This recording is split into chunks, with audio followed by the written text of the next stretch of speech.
Hello, and welcome back to Suzerain under the Republic of Swordland. In today's video, well, we've got some stuff going on now, like trade agreements. The Republic of Swordland and the Republic of Delia have taken a momentous step towards promoting robust economic ties and bolstering bilateral trade. We've got an alliance, our first one. I need to just take a sip of water. The Republic of Swordland and the Republic of Delia have entered into a comprehensive agreement of mutual protection and support, pledging to stand together in times of unforeseen crisis that may arise. And not only that, but over here, trade agreement, the Republic of Swordland and the Republic of Welland have entered into a bilateral agreement allowing for free exchange of capital goods and services across their shared borders and territories, and oil trade. According to the agreement, all oil imports from Welland are now tariff-free. The development is expected to have a positive impact on Swordland economy by reducing the cost of energy imports and stimulating growth with affordable energy. That's right, things are going pretty dang well now. Van Houten wins elections. General elections held in Agnolia this week had resulted in the victory of the nourished Democratic Union of Agnolia for the second time, with its leader, Martin Van Houten, continuing his duties as Prime Minister. I'm glad. I don't really want to have to work with another guy right after I made an agreement with you. Governor Braun proposes dividing up communities in Bergia. Governor Phoenix Braun has reported increased Bluetish Freedom Front (BFF) support in Bluetish-dominated neighborhoods in Deir and in Bergia. To address the issue, the governor has proposed dividing these communities and resettling Swordish and Bluetish people to achieve a cultural balance in the special zone. The government believes this approach will limit the influence of the BFF and reduce the risk of secession activities in the region. However, some officials claim that these measures would be directly against the Constitution, and the governor of the special zone does not have the authority to enact such policies. The proposal still raised concern among some officials who fear it could be implemented, which would lead to further tensions and social unrest. And then what we got on the news. Boosting the economy, Central Bank Reinforcement Act. The Central Bank Reinforcement Act is poised to bolster and strengthen our stability of our national currency and the overall economy, with provisions for accumulating foreign exchange reserves, adopting a prudent fiscal policy, and supporting high export potential industries. The Act presents a well-rounded approach to economic resilience. By fostering a stable economic environment, the Act could spur foreign investment and improve our credit rating. As the Grand National Assembly moves forward with this Act, the eyes of investors, both domestic and foreign, will undoubtedly be on Swordland. Health requires more resources. The latest report coming out of the Ministry of Health regarding the current situation and the need for privatization raises serious questions about the grandiose scale of effort required to solve the structural issues of health in Swordland. One part of the report about the threat of potential epidemic being real stands out as it highlights the problem with the current voluntary vaccination policy. Minister Binneywold has increased his calls for more physical resources to be able to make more changes to welfare within one term to cover existential issues like epidemic prevention. We already gave you money. Come on, you can deal with it. The report on the potential effects of privatization also included the downsides of what damage private interests could do inside the system of healthcare. However, the ministry pointed out that a small-scale implementation, that the one it proposes, would be able to deliver effective results. Radical, the hidden power of men in uniform. No political leader in Swordland can survive in office without some support from the general staff.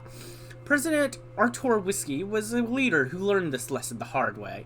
In 1927, a military coup brought an end to his short time as president, and later President Alfonso became a target of alleged conspiracies by the old guard, who are known to be very close to general staff of Swedish armed forces. Though nowadays fewer officers assume the role of political leaders, military influence continues to have major repercussions in politics across Eastern Marcopa. According to a report by the Alliance of Nations, Swordland is one of the most influential militaries in the region, coming just behind Welland, where the actions of the generals indicate serious military interference in policies. As the reports show, men in uniform still enjoy considerable influence on the politics of Swordland, and nothing is being done to reverse the situation, despite the country's histories of coups and civil war. I'd love to do something, but right now I'm just trying to deal with the Constitution, getting the economy built up. Look, I have a lot going on right now, and we're doing good. The Constitution reform's going great. Our economy is on going up. Like, just, look, focus on the good, please. Geopolitico. Rizia and Rumburg signed economic cooperation deal. Rumburg gains naval base rights. King Rumistorus of Rizia visited Thoroughborough to meet with Queen Beatrice Livingston of Rumburg and signed a significant economic cooperation deal. As part of the agreement, Rumburg has been granted naval base rights in Rizia, including Porte Dresden, Marquise, and Torquebiz Island. The deal is expected to strengthen the alliance between the two nations and bolster regional security. The economic cooperation deal also includes provisions for joint investments in infrastructure projects, trade liberalization, and collaboration in research and development, aiming to promote prosperity and stability in the region. In return, Rizia... Okay, so Rumburg and... Wait, what? And, Rizia. Yeah, EU. Rizia is set to benefit from Rumburg's military expertise and advanced technology, enhancing its defensive capabilities amidst rising tensions in Recopa. The signing ceremony was attended by high-ranking officials and diplomats from both countries, who expressed optimism about the potential benefits of the agreement. Alright, first we'll read the report. General Staff gathers. The General Staff has convened at the Minister of Defense today to assess the security conditions of Swordland. More than 20 high-ranking officers were in attendance to discuss several war plans, the internal stability of the nation, and the overall state of the armed forces. Privatization plan proposal. The Ministry of Health has finalized a privatization proposal plan in order to increase the resources of the health system and to increase the quality of services through small-scale market competition. Additionally, the Ministry's report highlighted the weaknesses Swordland has when it comes to potential epidemic. Minister Benewol reported that much more could be achieved through the healthcare system if the private sector could slightly assist by generating new revenue streams and adding new services. The opening of the L1 railway. Yeah, that seems more important than some meeting. We arrived in Holsard for the grand opening ceremony of the L1 high-speed rail. It was a proud moment for all of us. Simon and Gus, who heavily assisted the project, were here with me, along with Lucien, to decide on how to proceed tomorrow. Lucien stood up. First of all, congratulations, everyone, to many more projects like this. Well done, everyone. We couldn't have done this without our excellent team. Indeed. Indeed. Let's move on to our plans for the opening ceremony tomorrow. It's been a long time since the last successful infrastructure project. There's a good reason to capitalize on the occasion. I have a plan on how to do that. If Mr. President accepts, driving the first high-speed train to Lachvan would be great for our image nationwide. What are your thoughts? I don't support anything beyond the opening ceremony. Actions speak for themselves anyways. I see your point, but involving the President further could be beneficial for the administration. I think so too, Mr. President. I agree, there is much to gain. Very well. Sounds fantastic. The President arriving in Lachvan on the driver's seat would make the headlines for sure. Additionally, a large crowd is invited for the ceremony and will be watching the opening speech. Nothing like a cheerful crowd. Looking forward to it. I think all of us do. Simon stepped in for a comment. On another note, it goes without mentioning that this was a team effort, beginning with the President, who put his trust in me. I want to thank all who were involved in L-1. Simon, you deserve a lot of credit. After all, it was you who came up with the project. We had our disagreements, but the important thing was the outcome. Swordish people got what they needed for a long time. We'll show our best face tomorrow. Meanwhile, I'll make sure that our message of improving the countryside will get across. All right, then. We have a lot of work to do tomorrow. See you in the morning. See you at the ceremony. The team left, leaving the rest of the evening to prepare for the big day tomorrow. Next day, a stage had been erected inside the central station along the new electrified railway line. The sunny weather created a positive mood in the usually gray Holsard. The crowd looked quite large. I spotted many party members among them. We began moving towards the stage as the excitement was growing. Signal Lucian to begin the ceremony. We were all ready to begin the ceremony. I gave the green light and the opening address began. Brothers and sisters of Swordland, I welcome you, Holsardians, today as a proud service of my country. Lucian's voice echoed in the central station. Thousands of Swordlands and USP flags began to wave as the loud cheers intensified. Without further ado, I do invite the President of Swordland to the stage. Move up to the stage. I moved up to the stage to address the crowd. The press was taking dozens of pictures. People of Swordland, welcome to the opening ceremony of the L1 high-speed railway. And chanting excitement from the crowd intensified. Yeah, woo! Yeah! A large crowd began singing the national anthem.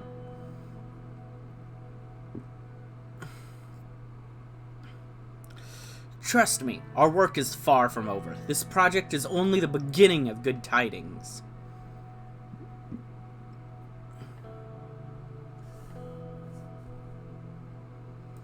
The aim of the L1 railway was to improve development in rural areas and cities in between Holsard and Lachlan to create economic growth in the greater Holsard and Gusland regions. This railway brings thousands of new jobs. Many unemployed citizens have benefited and will benefit on the path of the railway.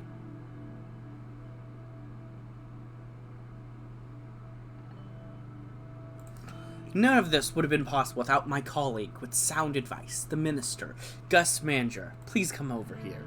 Gus came to the podium with his relaxed, casual posture. He then leaned to the microphone. Thank you, Mr. President. Holsard, it is great to be here in this beautiful capital that does so much good for this country. This railway project is a perfect example of how we can bring prosperity to the underdeveloped areas in between our major cities. Gus continued to explain how this not only helps Holsard, but also many areas along the path of the upgraded railway. Lucian took Gus's place after he was done with his speech.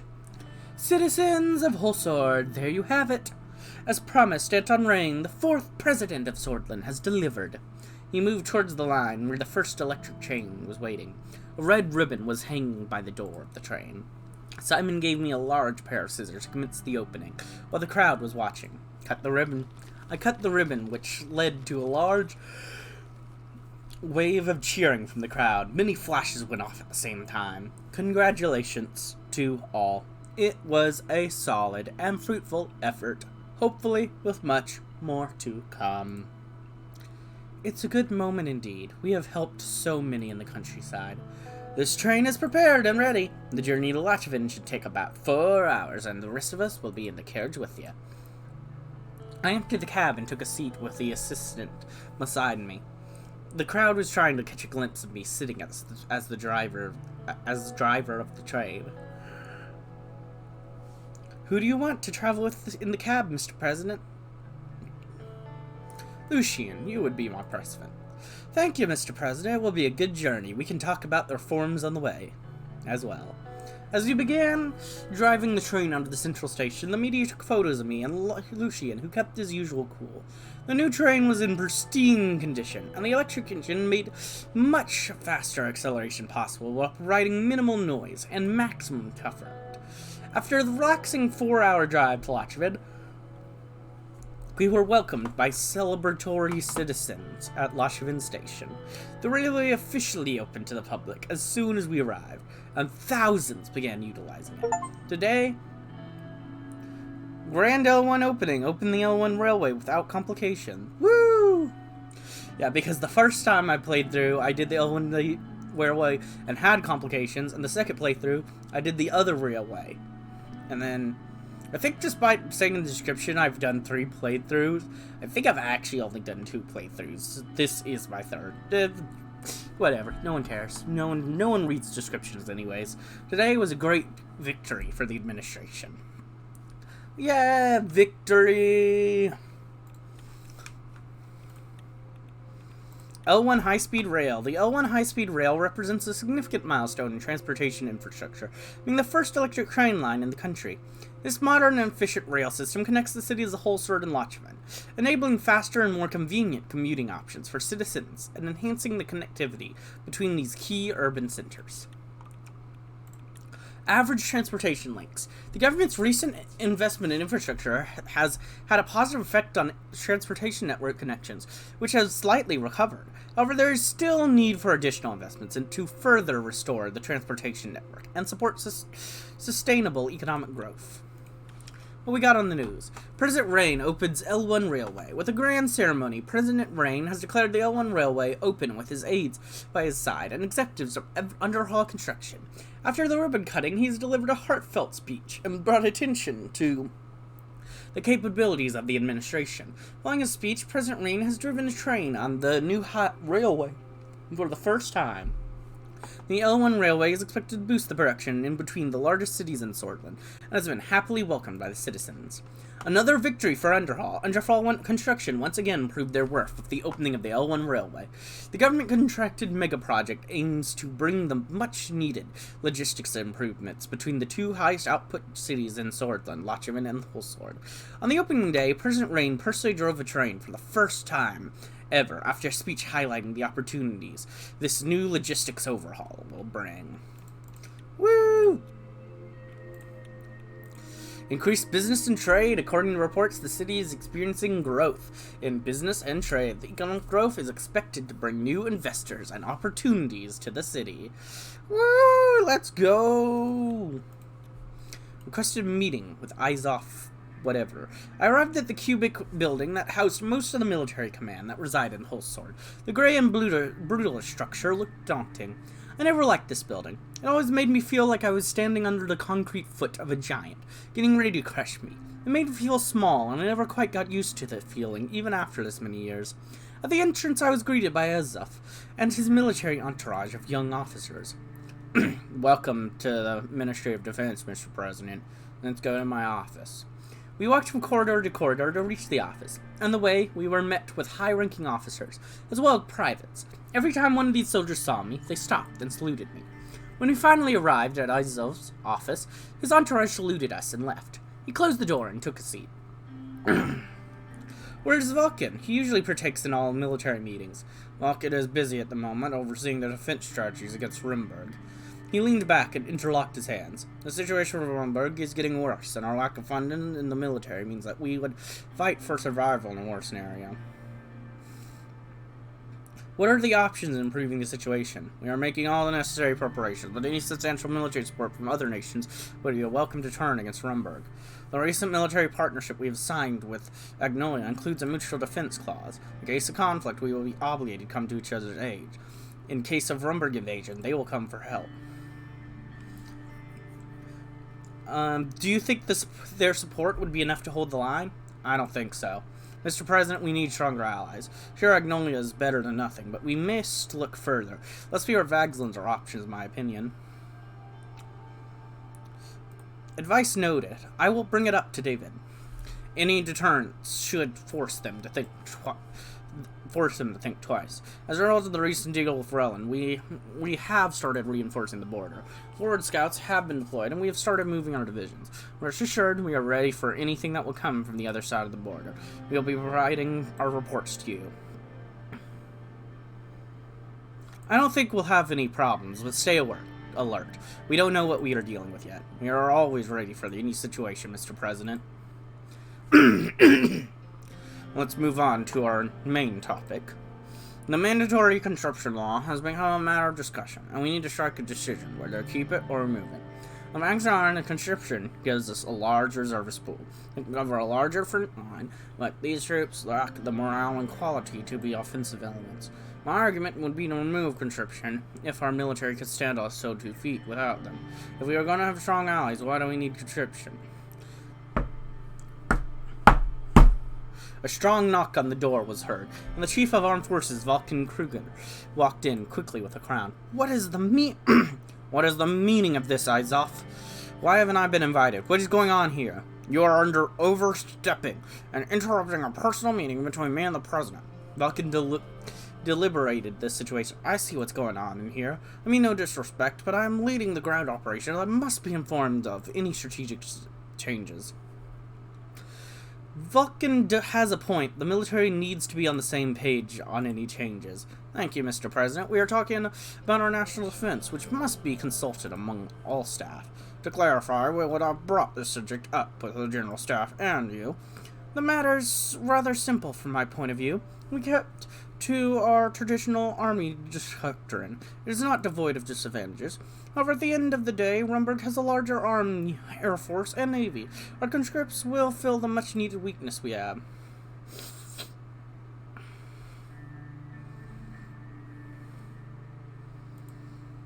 We don't share the same opinion. This is a modern age and requires a modern army. That settles it, then. I would ask you to consider. Remove mandatory subscription. It is time to have a professional force of willing enlisted soldiers. Alright, and we can move on. Let me look over my documents to see if there's anything else of concern. Isaac checked his folder before looking at me. That's about it. I won't take more of your time, sir. Thank you for your time. I left the Minister of Defense, returned to the Marine Palace. Great. Oh, we've got a lot from that. But, oh god, what happened to our growth? We're gonna have to find out about that as well at some point. But hey, we're staying neutral. Stay neutral is fine. We're staying pretty much neutral. I'm okay with neutral or growth. But either way, I think we'll check out all of this stuff that popped up in the next episode. I hope you enjoyed, and if you did, like, comment, subscribe, and hit the bell button. And as always, peace.